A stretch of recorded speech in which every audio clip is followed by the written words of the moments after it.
নমস্কার, আমি সৃজা। আজ 9th জুন। আজকের দিনটা পশ্চিমবঙ্গের নতুন সরকারের কাছে বা বলা ভালো বিজেপির সরকারের কাছে খুবই গুরুত্বপূর্ণ একটা দিন, এবং অবশ্যই পশ্চিমবঙ্গবাসীর কাছেও খুব গুরুত্বপূর্ণ একটা দিন, কারণ আজকের দিনেই বিজেপির সরকার 1 মাস কমপ্লিট করলো। আমরা জানি গত মাসে মানে মে মাসে মুখ্যমন্ত্রী হিসেবে শপথ নিয়েছিলেন মুখ্যমন্ত্রী শুভেন্দু অধিকারী। তারপর থেকে একাধিক ঘটনা ঘটে গেছে এ রাজ্যে, সেসব নিয়ে কথা বলছি না, কিন্তু যেটা আশ্চর্যজনক ঘটনা এ রাজ্যে ঘটেছে এই বিজেপির সরকারের আমলে বা গত 1 মাসে, তা পশ্চিমবঙ্গের ইতিহাসে কখনো ঘটেনি এর আগে। পশ্চিমবঙ্গের ইতিহাসে একটা নজিরবিহীন ঘটনা ঘটেছে এই বিজেপি সরকারের আমলে, আর তা হলো 1 মাসেও পূর্ণ মন্ত্রিসভা গঠন করতে পারলো না বিজেপির সরকার। আমরা দেখলাম যে 9th মে মুখ্যমন্ত্রী হিসেবে শপথ নিলেন শুভেন্দু অধিকারী। আমরা সাধারণত এ রাজ্যের মানুষ যারা রয়েছি তারা এটা মোটামুটি দেখে অভ্যস্ত যে দিন 15-20 মধ্যেই মোটামুটি একটা সরকার তার মন্ত্রিসভার সম্পূর্ণ মন্ত্রীদের নাম ঘোষণা করে দেয় এবং মন্ত্রিসভা গঠন হয়ে যায়। মানে আমরা যারা এ রাজ্যের মানুষ তারা জেনে যাই যে কোন মন্ত্রী কোন দফতরে।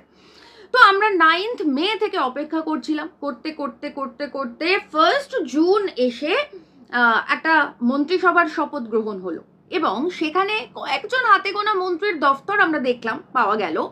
শঙ্কর ঘোষ, তাপস রায়রা কয়েকজন পেলেন, আর বাকিরা ফুল ক্যাবিনেট মন্ত্রী হিসেবে শপথ নিলেন, কিন্তু তারা দফতরবিহীন মন্ত্রী।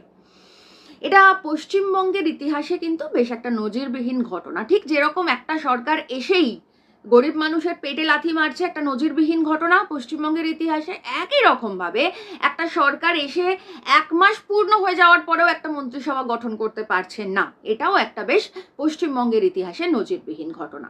কিন্তু প্রশ্নটা হচ্ছে যে 1 মাস ধরে বিজেপি এ রাজ্যে সম্পূর্ণ মন্ত্রিসভা গঠন করতে পারছে না কেন?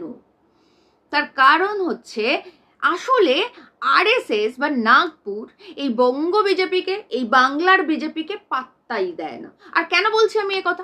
কারণ একটুখানি ভালো করে মনে করার চেষ্টা করুন, এ রাজ্যে জেতার পরে প্রথম বিজেপির রাজ্য সম্পাদক শ্রমিক ভট্টাচার্য তিনি প্রথমে কি বলেছিলেন? তিনি বলেছিলেন কোনো তৃণমূলকে বিজেপির দলে নেওয়া যাবে না বা নেওয়া হবে না। তার ঠিক কয়েকদিনের মাথায় একেবারে 180 ডিগ্রি ঘুরে গেলেন, গিয়ে বলেন ভালো তৃণমূলদের দলে নেওয়া হবে। এবং এই ভালোর মাপকাঠি কি? এই ভালোর মাপকাঠি আমরা দেখলাম যে তার কিছুদিনের মধ্যে একটা নতুন তৃণমূল তৈরি হলো ঋতব্রত বন্দ্যোপাধ্যায়ের নেতৃত্বে। এবং এই নতুন তৃণমূল কারা? এই নতুন তৃণমূল হচ্ছে পুরনো বাসি পচা মালগুলো, মানে যে লোকগুলো দিনের পর দিন চুরি হাজানি করে বেরিয়েছে গোটা রাজ্যে, যারাই কিভাবে যেন ঋতব্রত বন্দ্যোপাধ্যায়ের সংস্পর্শে এসে ভালো তৃণমূল হয়ে গেল। অবশ্য আমরা অর্জুন সিংকে দেখেছি যে শ্রমিক ভট্টাচার্যকে কি না বলে গালাগালি দিতে, এবং তারপরে যদি অর্জুন সিং ভালো তৃণমূল হয়ে গিয়ে বিজেপির মন্ত্রী হয়ে যেতে পারেন, তাহলে অন্যান্যরা আর কি দোষ করলো? তো যাই হোক, এখন এই ঋতব্রত বন্দ্যোপাধ্যায়ের নেতৃত্বে এ রাজ্যে একটা ভালো তৃণমূল গঠন হয়েছে। অর্থাৎ শ্রমিক ভট্টাচার্য প্রথমে যেটা বলেছিলেন যে কোনো তৃণমূলকে দলে জায়গা দেওয়া হবে না, এইটা বলার পর খুব সম্ভবত বিজেপির সদর দফতর থেকে আরএসএস এর কাছ থেকে প্রচন্ড জোরে বকা খেয়েছেন, এমনও হতে পারে হয়তো কানমোলা খেয়েছেন, আর তাই তার পরবর্তীতে তাকে স্টেটমেন্ট দিতে হয়েছে যে ভালো তৃণমূল হলে দলে নেওয়া হবে। এবং তারপর আমরা ভালো তৃণমূলের নমুনা দেখতে পেয়েছি। অলরেডি বোধহয় 60-62 জন ভালো তৃণমূল এসে গেছে ঋতব্রতর নেতৃত্বে। এটা গেল রাজ্যের বিষয়। এবার আমরা যদি একটুখানি শুভেন্দু অধিকারীর কথা মনে করি, তাহলে দেখব ঠিক ভোটে জেতার পরে শুভেন্দু অধিকারী একটা স্টেটমেন্ট দিয়েছিলেন যে এ রাজ্যে সব দল থাকবে, শুধু তৃণমূল বলে কোনো দল থাকবে না, তৃণমূল বলে দলটাকে একেবারে নাম ও নিশান মুছে দিতে হবে। তিনি ঠিক কি বলেছিলেন আসুন একবার শুনি। সব দল থাকবে, তৃণমূলকে কোথাও এর নাম নিশান রাখতে দেব না।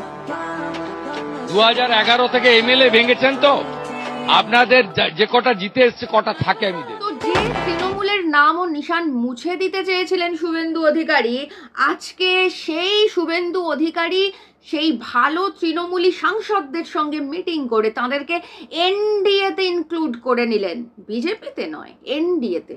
ইনক্লুড করে দিলেন, অর্থাৎ বিজেপির তৃণমূলীকরণ হয়ে গেল। এখন ব্যাপারটা হচ্ছে যে শুভেন্দু অধিকারীও তৃণমূলের বিষয়ে ভীষণভাবে বিষোদ্গার করেছেন, ভীষণভাবে অ্যান্টি তৃণমূল দেখিয়েছেন, ঠিক যেভাবে শ্রমিক ভট্টাচার্য দেখিয়েছেন এবং তার কয়েকদিনের মধ্যে স্টেটমেন্ট চেঞ্জ করেছেন, ঠিক একই রকম ভাবে কিন্তু আমরা শুভেন্দু অধিকারীর ক্ষেত্রেও সেই একই বিষয় দেখলাম। প্রথমে উনি বললেন যে তৃণমূল বলে কিচ্ছু থাকবে না এ রাজ্যে, আর তারপরেই আমরা দেখলাম একদিকে ঋতব্রতর নেতৃত্বে ভালো তৃণমূল রাজ্যে হয়ে গেল, আর অন্যদিকে শুভেন্দু অধিকারীর নেতৃত্বেই, শুভেন্দু অধিকারীর সঙ্গে বৈঠক করেই বিজেপির তৃণমূলীকরণ হয়ে গেল, যারা নাকি এনডিএতে চলে গেছে, কিন্তু বিজেপিতে নয়, এনডিএতে চলে গেছে। অর্থাৎ এর থেকে কি প্রমাণ হয় জানেন? এর থেকে প্রমাণ হয় যে এই নাগপুর বা আরএসএস এর নেতারা এই বঙ্গ বিজেপিকে পাত্তাটুকু পর্যন্ত দেয় না। আর ঠিক সেই কারণের জন্য গত 1 মাস ধরে এখনো পর্যন্ত মন্ত্রিসভার কোনো নির্ধারণ হচ্ছে না, কারণ এ রাজ্যে শ্রমিক ভট্টাচার্য, সুকান্ত মজুমদার, শুভেন্দু অধিকারীদের কথায় কিচ্ছু হয় না। যা কিছু হয় সব ওপর থেকে, কেশব ভবন থেকে যা নির্দেশ আসে তার প্রত্যেকটা প্রতিফলন ঘটে এই বিজেপির দলটায়। এখন মমতা ব্যানার্জি হচ্ছেন আরএসএস এর মা দুর্গা।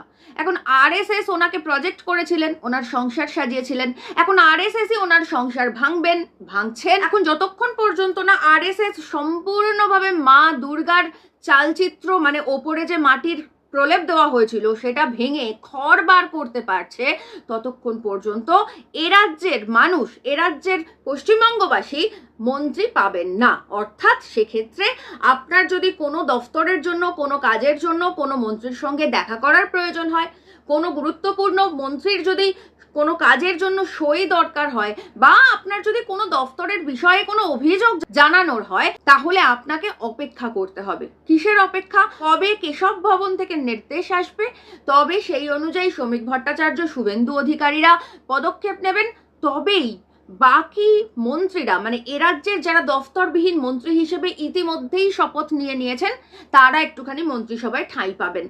ওনারা নিজেরাই ঠাঁই পাননি, তো আপনি আর কি করে গুরুত্বপূর্ণ কাজ ওনাদের দিয়ে করাবেন?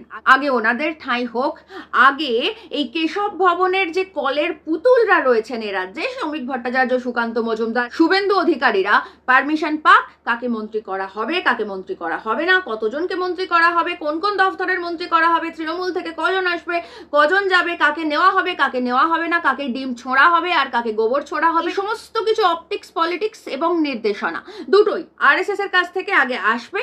তারপর আপনি আপনার রাজ্যের জন্য কোন মন্ত্রী কোথায় ফিট করছে সেটা জানতে পারবেন।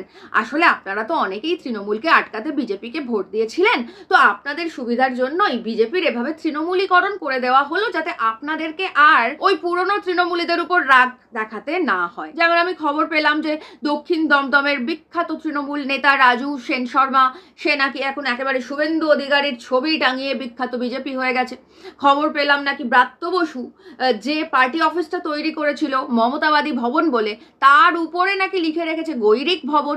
তো এভাবেই বিজেপির তৃণমূলীকরণ চলবে। এই তৃণমূলীকরণ যতক্ষণ না শেষ হবে, যতক্ষণ না কেশব ভবন থেকে, নাগপুর থেকে এই এখানকার কলের পুতুলদের কাছে নির্দেশ আসবে, ততক্ষণ পর্যন্ত আপনি, আমরা এ রাজ্যে শুধুমাত্র দফতরবিহীন মন্ত্রী পাবো। হাতে গোনা কয়েকজন ছাড়া আর কোনো গুরুত্বপূর্ণ মন্ত্রী পাবো না।